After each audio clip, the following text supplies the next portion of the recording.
Hey guys, good evening. Welcome to use of time by Anupriyanand. आप सभी का बहुत बहुत स्वागत है। अगर आप पहली बार विजिट कर रहे हो तो सब्सक्राइब जरूर कर लीजिएगा। राइट साइड में आपको दिख रहा होगा रेड कलर में सब्सक्राइब लिखा हुआ, उसे दबाकर सब्सक्राइब कर लीजिए। हर रोज सुबह 6 बजे मोस्ट इंपॉर्टेंट करेंट अफेयर और हर रोज शाम 8 बजे most important top selected general awareness की क्लास होती है, तो क्लास को मिस मत कीजिए। चलिए समय को व्यर्थ न करते हुए वीडियो की ओर चलते हैं। सवाल नंबर 1 ध्यान से देखिए। क्वेश्चन नंबर 1, संसार में सबसे व्यस्त और सबसे महत्वपूर्ण समुद्र मार्ग है क्या? ऑप्शन देखिएगा, 1 उत्तर प्रशांत समुद्र मार्ग, ऑप्शन 2 उत्तर अटलांटिक समुद्र मार्ग, ऑप्शन 3 दक्षिण अटलांटिक समुद्र मार्ग या ऑप्शन नंबर 4 हिंद महासागर समुद्र मार्ग। तो दोस्तों इसका सही आंसर होगा ऑप्शन नंबर 2, जी हाँ, उत्तर अटलांटिक समुद्र मार्ग। याद रखना है, संसार में सबसे व्यस्त और सबसे महत्वपूर्ण समुद्र मार्ग है उत्तर अटलांटिक समुद्र मार्ग। याद रखें। अगले प्रश्न की ओर चलते हैं। सवाल नंबर 2 ध्यान से देखिए। क्षेत्रफल की दृष्टि से भारत में संसार का सबसे बड़ा देश है। भारत संसार का सबसे बड़ा देश है क्षेत्रफल की दृष्टि से। ऑप्शन देखिएगा, 1 दूसरा, 2 चौथा, 3 छठा या 4 सातवां। तो दोस्तों इसका सही आंसर होगा 7वां। जी हाँ, ऑप्शन नंबर 4 क्षेत्रफल की दृष्टि से भारत संसार का 7वां सबसे बड़ा देश है। याद रखना है। अगले प्रश्न की ओर चलते हैं। सवाल नंबर 3 ध्यान से देखिए। वेद शब्द का अर्थ क्या है? ऑप्शन देखिएगा, 1 ज्ञान, 2 बुद्धिमत्ता, ऑप्शन 3 कुशलता या 4 शक्ति। तो दोस्तों इसका सही आंसर होगा ज्ञान। जी हाँ, वेद शब्द का अर्थ है ज्ञान। याद रखें। अगले प्रश्न की ओर चलते हैं। सवाल नंबर 4 ध्यान से देखिए। आइन ए अकबरी के लेखक कौन है? ऑप्शन देखिएगा, 1 Firishta, option 2 Ibn Battuta, option 3 Abul Fazl या ऑप्शन नंबर 4 बीरबल। तो दोस्तों इसका सही आंसर होगा ऑप्शन नंबर 3। जी हाँ, अबुल फजल। आइन ए अकबरी के लेखक हैं कौन? अबुल फजल। याद रखें।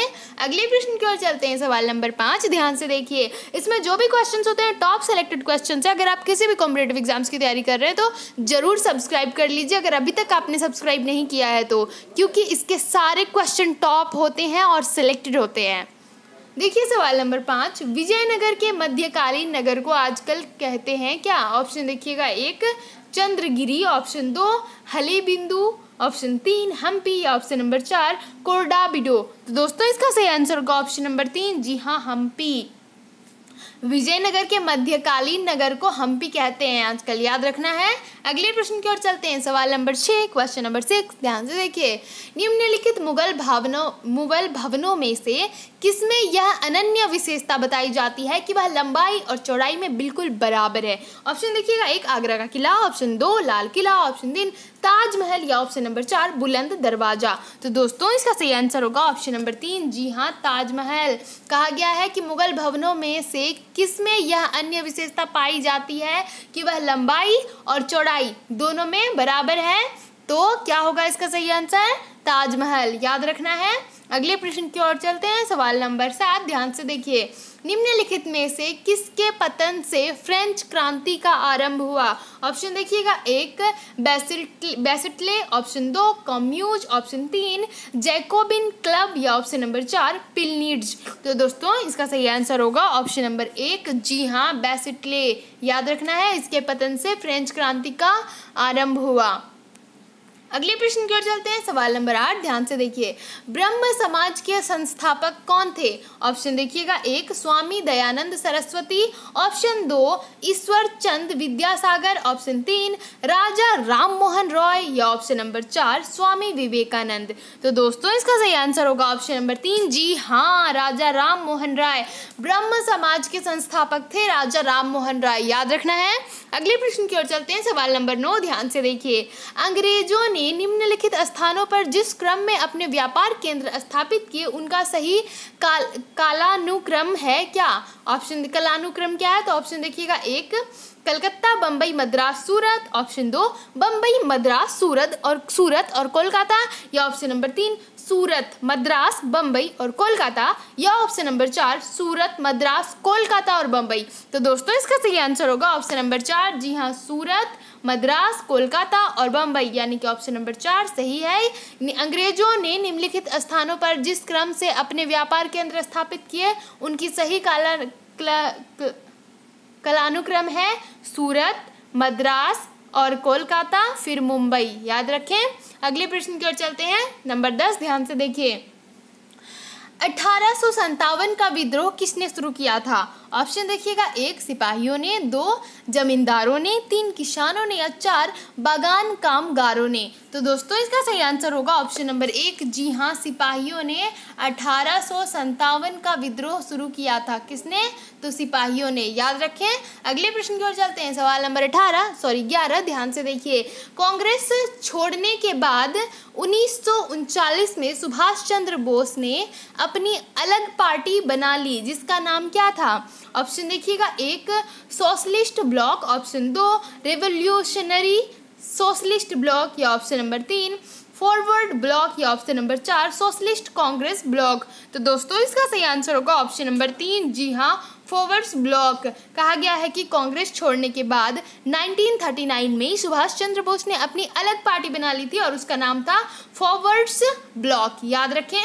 अगले प्रश्न की ओर चलते हैं। नंबर 12 ध्यान से देखिए। क्वेश्चन नंबर, बाल गंगाधर तिलक को लोकमान्य की उपाधि दी गई थी किसके दौरान? ऑप्शन देखिएगा, 1 1908 में उनके कारावास के दौरान, ऑप्शन 2 होम रूल आंदोलन के दौरान, या ऑप्शन नंबर 3 क्रांतिकारी आंदोलन के दौरान, या ऑप्शन नंबर 4 स्वदेशी आंदोलन के दौरान।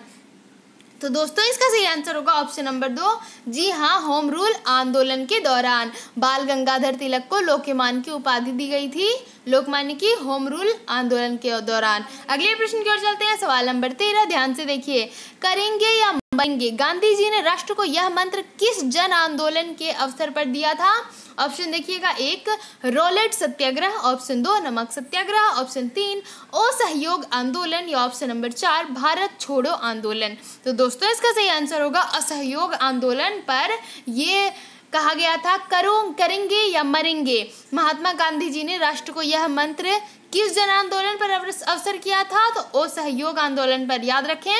अगले प्रश्न की ओर चलते हैं। सवाल नंबर 14 ध्यान से देखिए। निम्नलिखित में से भारतीय संविधान सभा का अध्यक्ष कौन था? ऑप्शन देखिएगा, 1 doctor Rajendra Prasad, option 2 Jawaharlal Nehru, option number 3 M.A. Jinnah, या ऑप्शन नंबर 4 लाल बहादुर शास्त्री। तो दोस्तों इसका सही आंसर होगा option number 1 doctor Rajendra Prasad. कहा गया है कि निम्नलिखित में से भारतीय संविधान का सभा अध्यक्ष कौन था? तो डॉक्टर राजेंद्र प्रसाद जी थे। याद रखें। अगले प्रश्न की ओर चलते हैं। सवाल नंबर 15 क्वेश्चन नंबर 15 ध्यान से देखिए।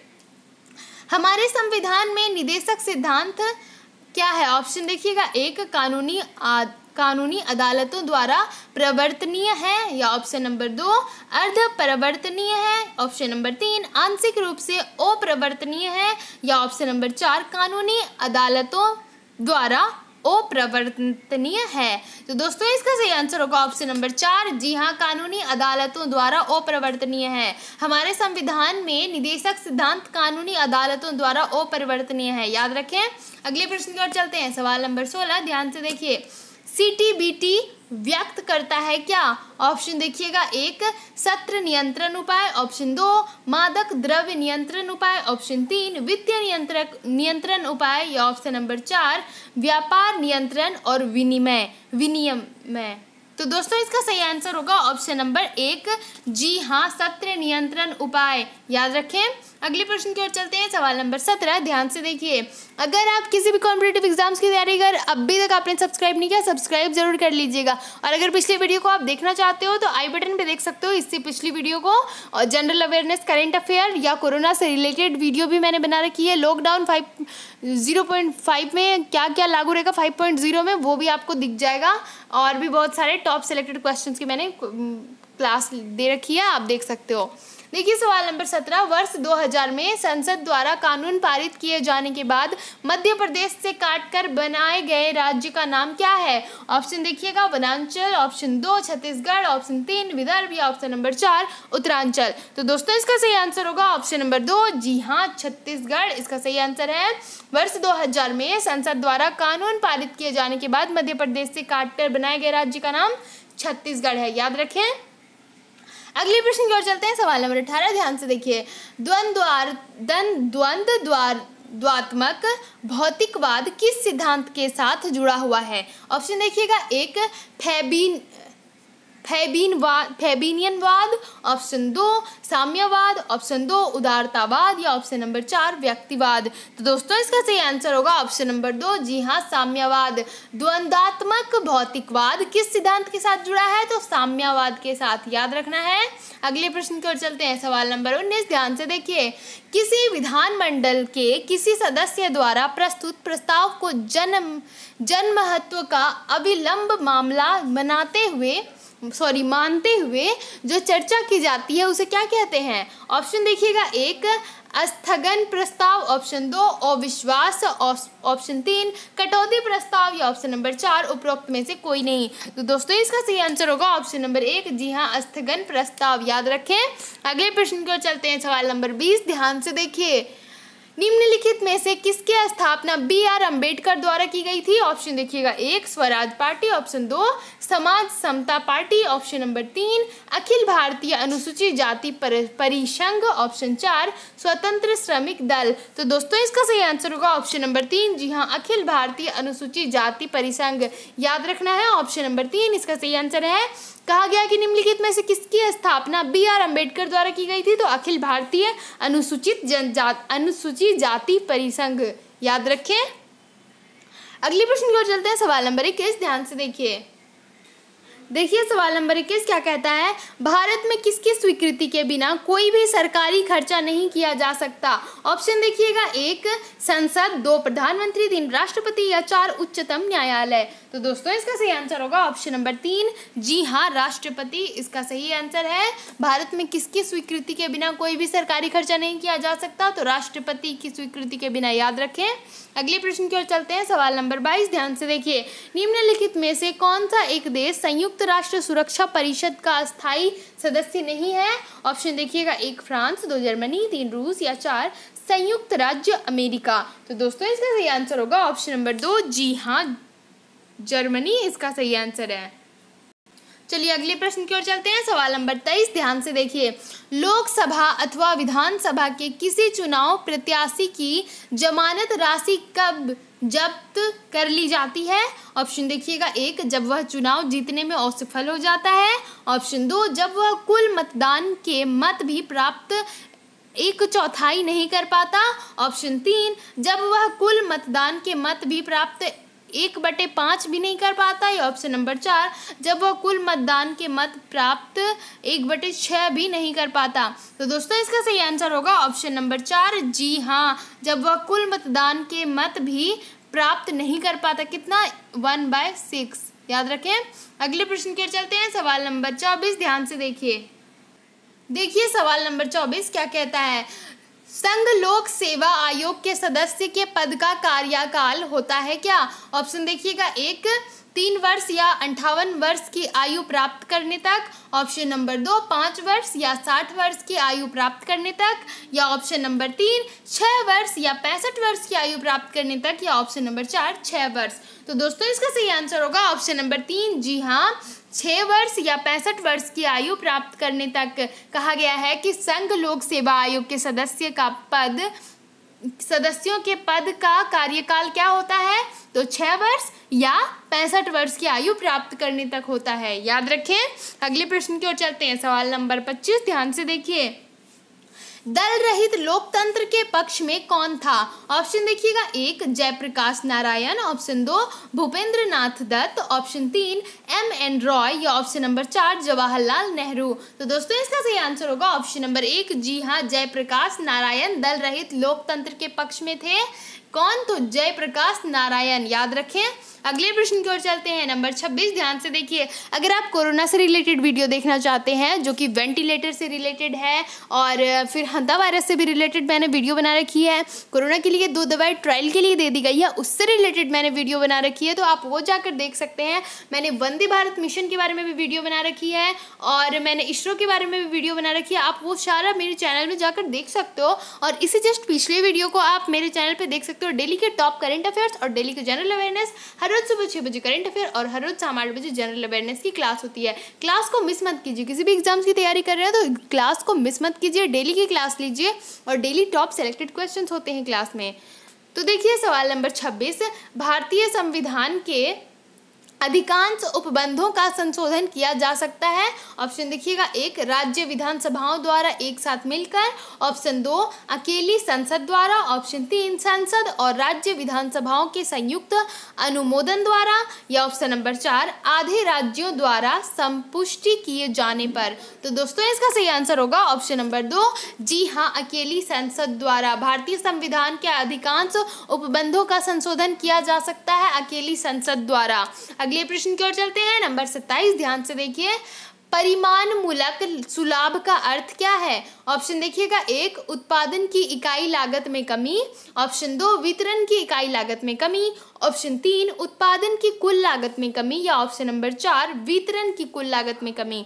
तो दोस्तों इसका सही आंसर होगा ऑप्शन नंबर 1, जी हाँ, उत्पादन की इकाई लागत में कमी। याद रखें। अगले प्रश्न की ओर चलते हैं, सवाल नंबर 28, ध्यान से देखिए। भारतीय रिजर्व बैंक किस राज्य सरकार के कारोबार का लेन देन नहीं करता? ऑप्शन देखिएगा, 1 नागालैंड, 2 जम्मू और कश्मीर, 3 पंजाब और या 4 असम। तो दोस्तों इसका सही आंसर होगा ऑप्शन नंबर 2, जी हाँ, जम्मू और कश्मीर। भारतीय रिजर्व बैंक किस राज्य सरकार के कारोबार का लेन देन नहीं करता? तो जम्मू और कश्मीर का। याद रखें। अगले प्रश्न की ओर चलते हैं, सवाल नंबर 29, ध्यान से देखिए। प्रसिद्ध पुस्तक the general theory of employment interest and money का लेखक कौन है? कहा गया है कि प्रसिद्ध पुस्तक the general theory of employment interest and money का लेखक कौन है? ऑप्शन देखिएगा, 1 JB Say, option 2 JM Keynes, option 3 Amartya Sen, या ऑप्शन नंबर 4 केनर्क क्रॉस। तो दोस्तों इसका सही आंसर होगा ऑप्शन नंबर 2, जी हाँ, JM किंज। प्रसिद्ध पुस्तक the general theory of employment interest and money का लेखक है JM किंज। याद रखें। अगले प्रश्न की ओर चलते हैं, सवाल नंबर 30, ध्यान से देखिए। यह हमारा अंतिम प्रश्न है।